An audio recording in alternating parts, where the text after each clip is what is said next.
সরাসরি চলে যাচ্ছি মূল কথায়, বেশি সময় নেব না। আমরা এখন আছি পাপিয়া অধিকারী অর্থাৎ টলিগঞ্জের বিজেপি প্রার্থী পাপিয়া অধিকারীর বাড়িতে। কিন্তু উনি এখন আর প্রার্থী নেই, উনি কিন্তু এখন বিধায়ক হয়ে গেছেন।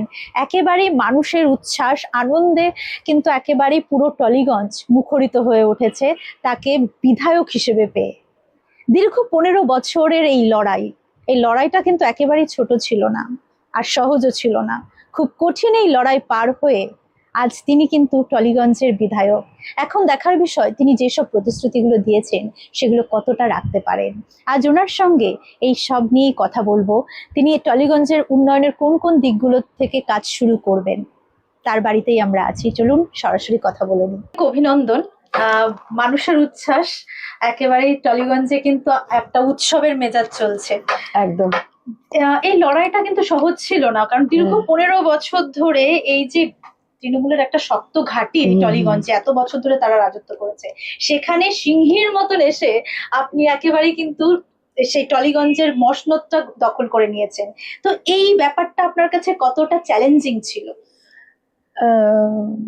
এখন বলছি চ্যালেঞ্জিং, তখন বলেছিলাম it's just a cake walk, এসব বলেছিলাম।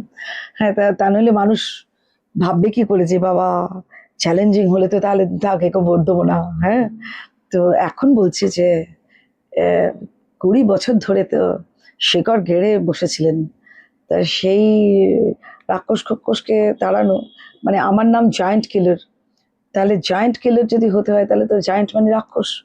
রাক্ষস খোকসকে তাড়ানোর জন্য কিন্তু মা দুর্গার হাতে, মাতৃশক্তির হাতে অনেক শক্তি দরকার। সেই শক্তি আমার জনদেবতা, আমাদের যারা আমাদের ভোট দিয়েছেন সেই জনদেবতা আমাদের প্রচুর প্রচুর অস্ত্র দিয়েছেন, ব্রহ্মাস্ত্র সব দিয়েছেন।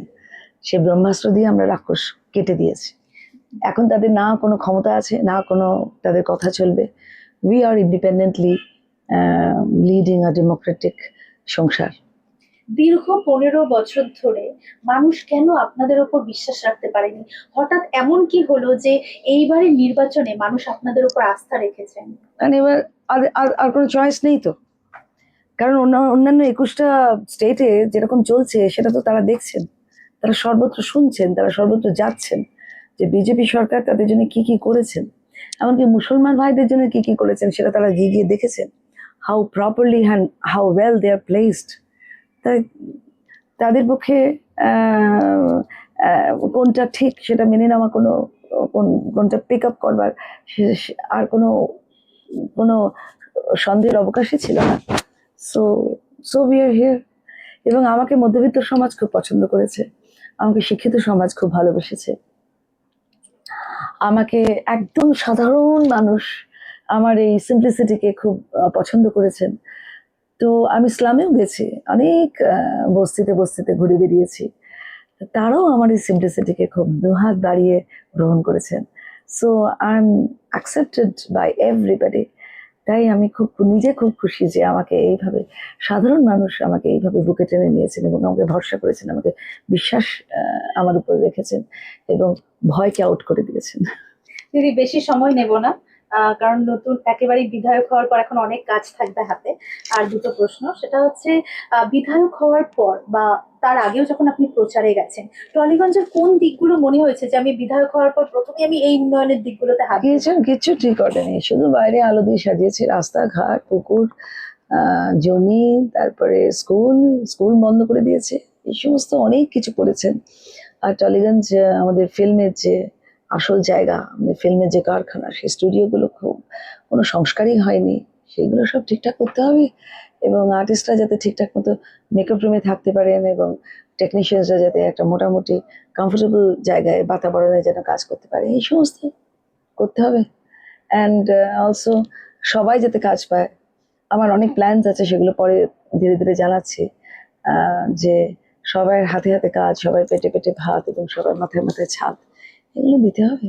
কি বার্তা দেবেন আপনি আপনারা আমার উপর ভরসা রাখুন। আমি আপনাদের কাছে 5 বছর সময় চেয়েছি, আপনারা দেখে নিন আমি কি কাজ করতে পারি, টালিগঞ্জকে সোনার টালিগঞ্জ বানাতে পারি কিনা। আপনারা দেখবেন আমরা কি করতে পারি।